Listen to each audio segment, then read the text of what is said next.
Ils rivalisent de compliments et d'engagement pour le futur. Narendra Modi et Emmanuel Macron affichent leur complicité. Le président français est arrivé hier soir à Bombay. Il passera 3 jours sur place, 3 jours axés sur la défense et l'intelligence artificielle. Alors ça commence très fort puisque les Indiens s'apprêtent à acheter 114 Rafales supplémentaires. De quoi satisfaire le président français qui salue le partenariat entre Paris et Delhi. On l'écoute. Nous croyons dans une troisième voie, un Indo-Pacifique libre et ouvert, la coopération en matière de technologie, de défense, de commerce et la volonté de ne subir aucune forme d'hégémonie. Nous croyons dans l'état de droit, nous croyons dans la prévisibilité, nous croyons dans le multilatéralisme efficace et nous l'avons ensemble ces dernières années démontré avec des initiatives très concrètes comme l'IMEC qui a été lancée. Nous partageons le secrétariat lors de votre G20. Voilà, et concernant la vente de Rafale, l'entourage d'Emmanuel Macron fait savoir que Paris reste très confiant, les négociations avancent. L'autre sujet de cette visite concerne l'intelligence artificielle. Le secteur attire des milliards d'investissements à travers le monde. Alors faut-il réguler le secteur, créer une gouvernance mondiale, des mesures contraignantes? C'est tout l'enjeu de ce sommet international qui réunit en Inde donc une vingtaine de chefs d'État et de gouvernement. Bonjour Martin Hulin et merci d'être sur France 24. Vous êtes directeur du réseau pour la résilience et la souveraineté technologique à la fondation Bertelsmann. Les thèmes retenus cette année tournent autour des personnes, du progrès, de la planète. Ça paraît un peu vague. C'est quoi le véritable enjeu de ce sommet indien ? Bonjour et merci pour l'invitation. Oui, le vrai enjeu aujourd'hui, c'est la question stratégique qui se pose en Europe concernant cette dépendance technologique. Et c'est aussi une opportunité, après le grand sommet de l'IA à Paris l'année dernière, de maintenant aussi commencer à développer des partenariats stratégiques autour, pas seulement du développement des IA, mais aussi, comme le président de la République l'a expliqué juste avant un moment, concernant la gouvernance et concernant aussi le multilatéralisme qui est là pour aussi régulariser et créer une IA qui serve à notre société et aussi notre économie. Alors, où trouver le juste milieu ? D'un côté, on a J.D. Vance, le vice-président américain, qui dit attention, attention, pas de régulation excessive.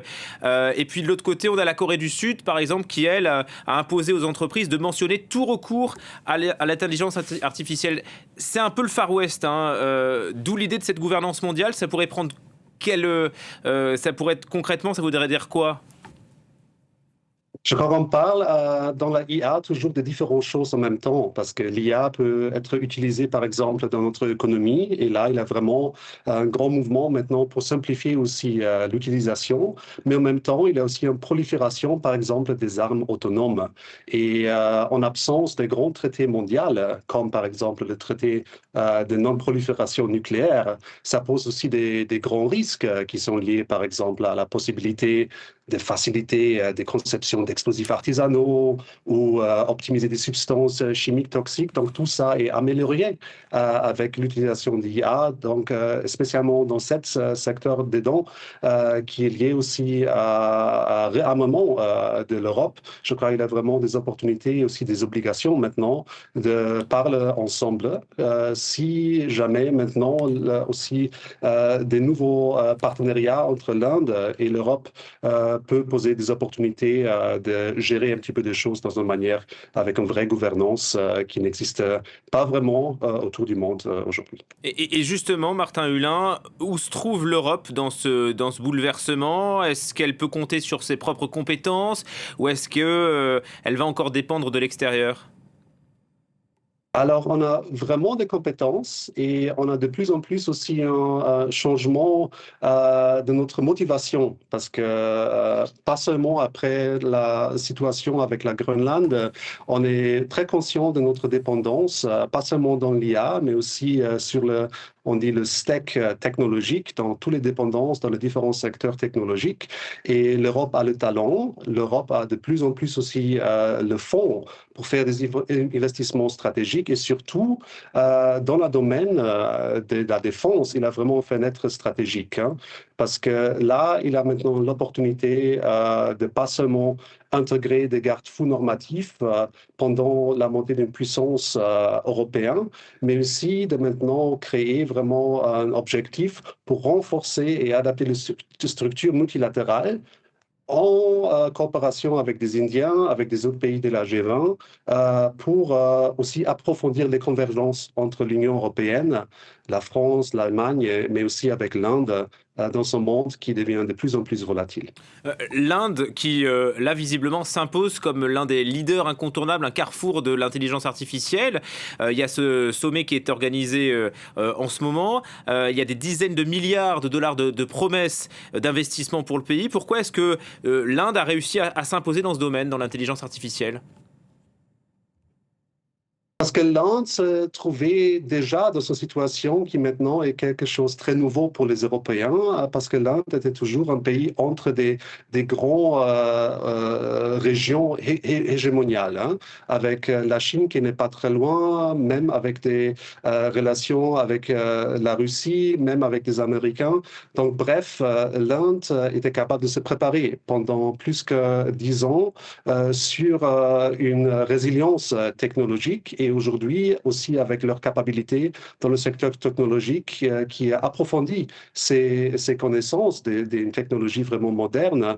L'Inde est là pour aussi créer des partenariats avec des autres grands aussi démocraties au monde entier qui sont capables de complémenter, même créer des synergies avec leurs propres capacités. Et pas seulement dans le secteur civil, mais bien sûr aussi dans le secteur de la défense, surtout parce qu'il y a maintenant un grand changement international concernant des alliances classiques.